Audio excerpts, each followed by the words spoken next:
Bonjour les amis, je suis Lady Raconte. Chers amis, ce soir je vais vous raconter une histoire extraordinaire, une de ces histoires qui vous glace le sang jusqu'à la dernière seconde. Une histoire vraie, incroyable mais vraie, comme j'aime tant vous les raconter. Imaginez une nuit d'orage, dans une forêt sombre et mystérieuse. C'est là que commence notre récit, avec une jeune fille nommée Natacha, poussée par sa cruelle belle-mère à s'aventurer dans les bois pour rencontrer une certaine tante.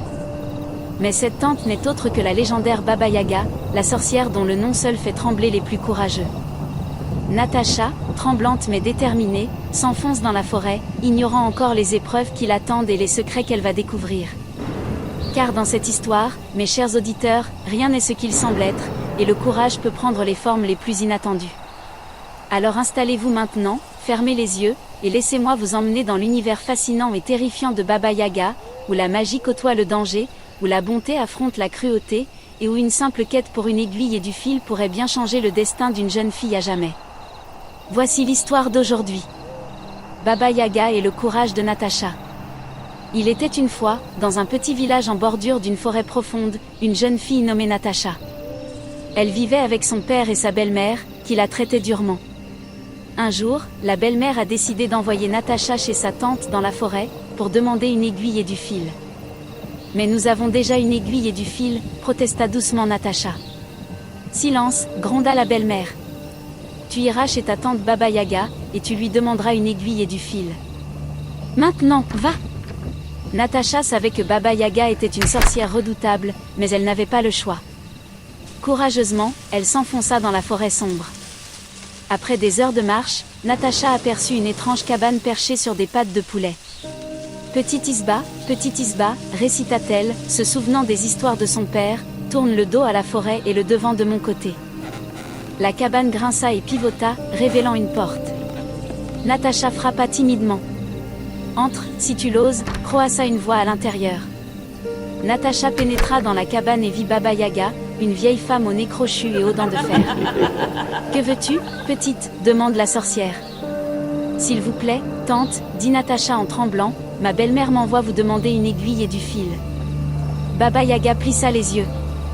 Je te les donnerai, mais d'abord, tu dois accomplir 3 tâches.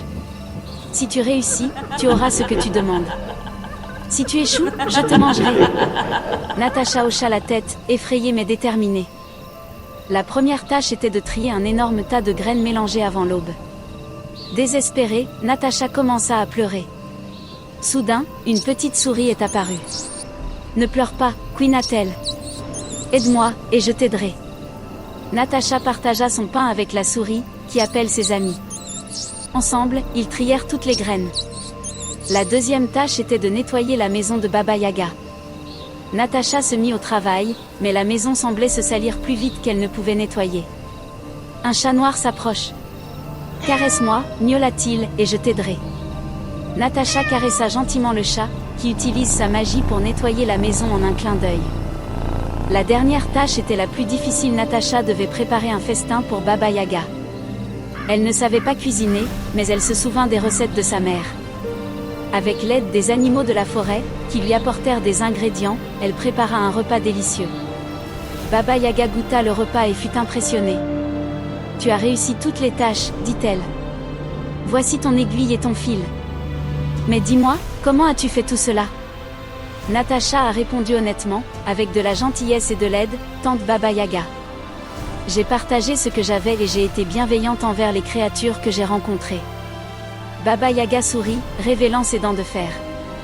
Tu as appris la leçon la plus importante, petite. La vraie magie réside dans la bonté et l'entraide.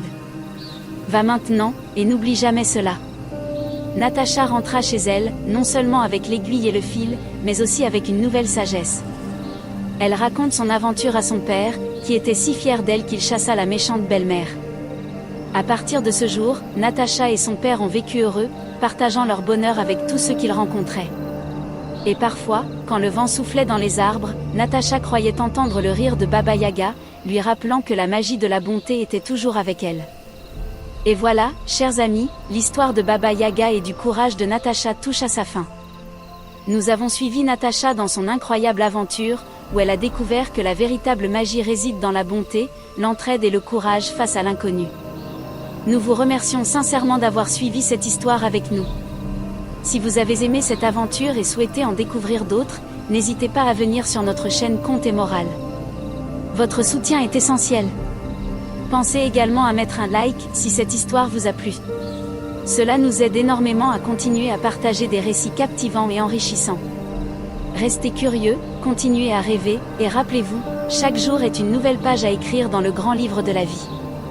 À très bientôt pour de nouvelles histoires.